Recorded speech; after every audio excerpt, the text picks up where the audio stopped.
Good afternoon, y'all. Welcome back to Alaska Rural Homestead. This afternoon it's 22 below outside. That's negative 22 for you southern people.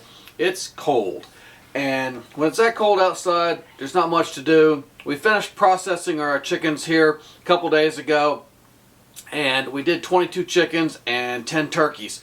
That's quite a bit.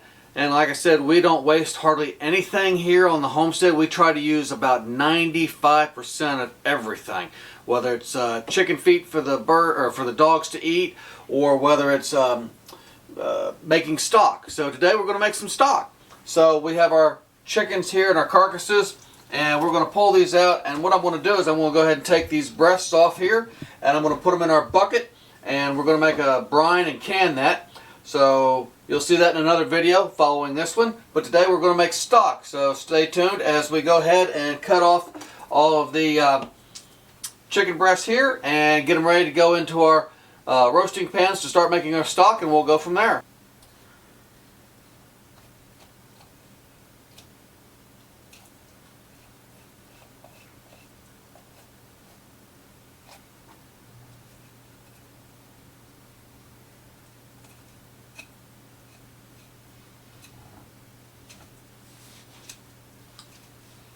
So as you can see, we left some on the bone. That's not a big deal. Whatever's left over, when we cook it, we'll use it to make soups, chicken and dumplings, stew, stuff like that. But it also helps to flavor the stock as it cooks, so it's not bad. So don't worry about perfection when you do this. Just get it close and just get it done. And be careful, especially when you use a sharp knife.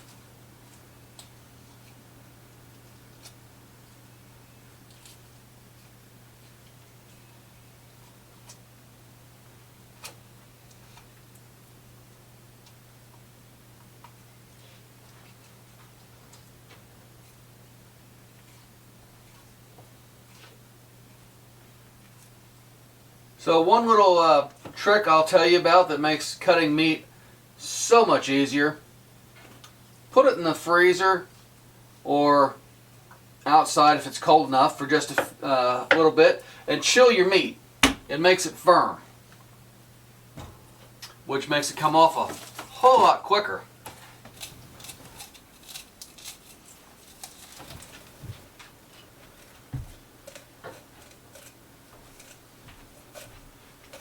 So we're down to the last bird on this batch, and as you can tell, it goes pretty quick if you have a sharp knife and your meat's kind of chilled. It just kind of slices its own self down. Just be careful and keep your fingers out of the way. And just roll it back as you cut. That's the big key, is just roll it back as you cut. See how fast and easy that comes off. Now you'll notice that there's a lot of yellow on here. That's all chicken fat, and that's what makes a really yummy stock that basically melts down, or renders as some people call it, and that goes into the juice or the stock mix as it's cooking, and it is so yummy and so flavorful. It's where all your flavor really comes from in any meat, is the fat. A lot of people don't like to eat fat, and therefore they don't really have a really tasty piece of chicken or piece of beef, or even pork for that matter.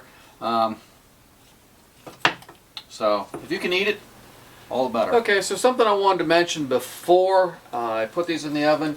Like I said, we preheat to 350 degrees both on the oven as well as the roaster here. I managed to get them all into the roaster and the oven pan. I didn't think I was going to be able to, which is nice. So the thing I definitely wanted to mention though is you want to cover these. That gives you a little bit of steam action, and it works really well to help cook these.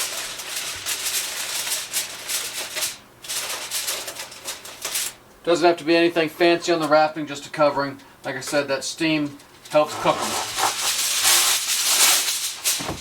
So We'll check back in about an hour and a half, 2 hours, and make sure that they're done. If they are, we'll pull them out and we'll show you how to make the rest of the stock. Thank you, Charlie, for photobombing us.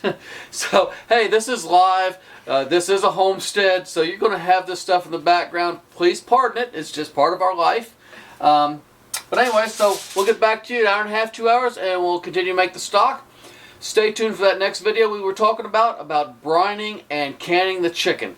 You'll love it. It's tasty. So, okay, so we're back. We just took these out of the oven here about 35 minutes ago, and we've been letting them cool just so you could touch them. And you can see they're all nice and golden. So what we're going to do is we're going to strip the meat off of these and put it here, and then we're going to jar it, and that's going to be used for our soups and our stews and for chicken and dumplings, which we'll make in another video. We'll get this done, and then we'll go ahead and show you how to put everything together to make the stock. So hang around.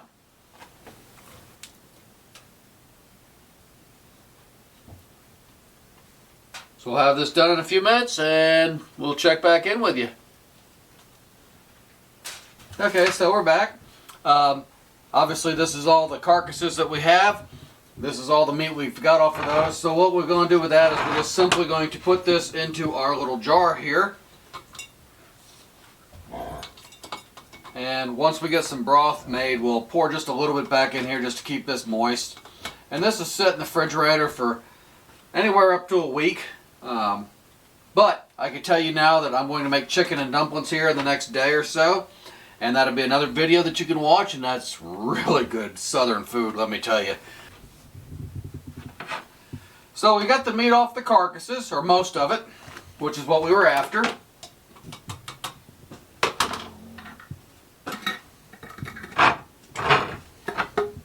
Okay, so we're just going to cut up these carcasses into pieces like this, and we're going to throw them back into our little roaster here. And the nice thing about using a roaster with the oven is this will actually bring up water warm enough to boil. And so you can put this on a low simmer and soften up all the meat that's stuck in between the bones and everywhere else, and basically bubble out all that really yummy flavor, including the bone marrow and stuff like that. That'll all clean out of here. And you can see all this in between right here. All this will come out, and we'll strain it for bones when we're done, so we don't have to worry about that. But all that goes into making the most scrumptious bone broth that you can think of. So you just want to get these as, you know, flat and as low down as you can. Just kind of make sure they're in there, and all the bones go in. Now here's the nice thing. Once we're done boiling these bones down like this and getting all the good yummy flavoring and juice out of this and all the oils, we'll strain all this out. Then we're going to take all these bones and we're going to throw them in a Vitamixer, and we're going to grind them. And we're going to sit that back into an oven, that paste back into an oven, and evaporate the water that's out of it.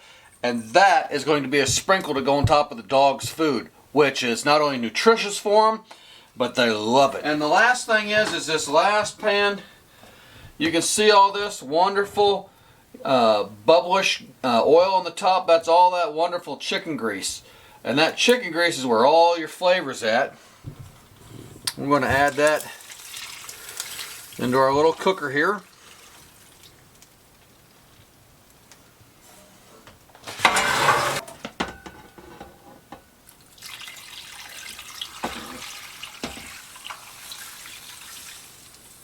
Okay, and while that water is coming to a low boil, we're going to go ahead and get our vegetables ready to throw in there. Okay, so I've got everything cut up that's fixing to go into the stock here real quick.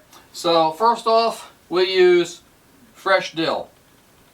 And we don't cut it up, we just kind of sprinkle it over it, whole like that. It'll cook itself down. Then we use savory. Now, we didn't grow these are out of the grocery store, just because we didn't have any this year. But it works just fine. It's organic. We try to go that route if we can. Then we have 6 cloves of garlic just cut up. Nothing fancy about it.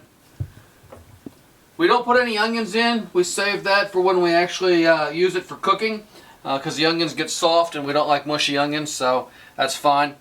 Then we're going to add about a pound of cut carrots here, just washed. We didn't peel them because we like the skin. Skin's got vitamins.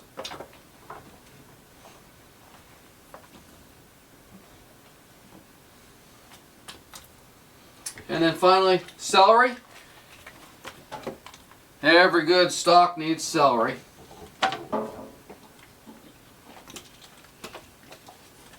And the last item, bay leaves. And I just put 4 or 5 of them in there.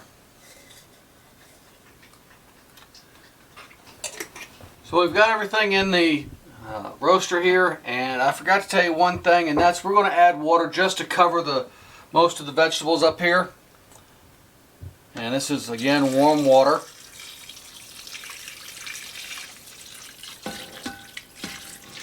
And you can already see the fat on top of this. There we go, that's perfect.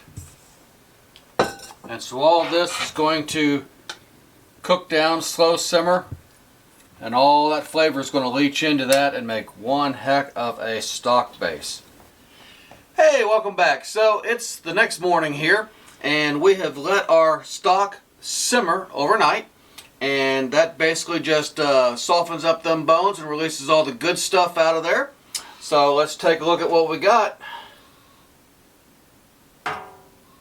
Oh man, if you could only smell that. Whoo, that's good. So what I'm going to do is I'm going to go ahead and strain this real quick. So all these vegetables I'm going to put in our chicken and dumplings, which will be in another video, and you can see that. So we've got all of the stock separated. So this is all the bones and what little bit of meat's left on the bones. This is the stock itself, and obviously this bowl was too small, so we've been pouring it into this pot where it's got to cool anyway. So the final steps to this are basically we're going to pour this in.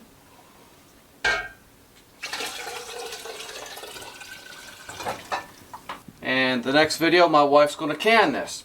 Like I said, we're also going to have another video on homemade chicken and dumplings. So we saved 2 quarts aside right here to make some of that yummy chicken and dumplings. And that's it. So I hope you've enjoyed watching us make this chicken stock. And maybe you can make some of that yummy stuff for yourself. I guarantee you it's worth the time and the effort.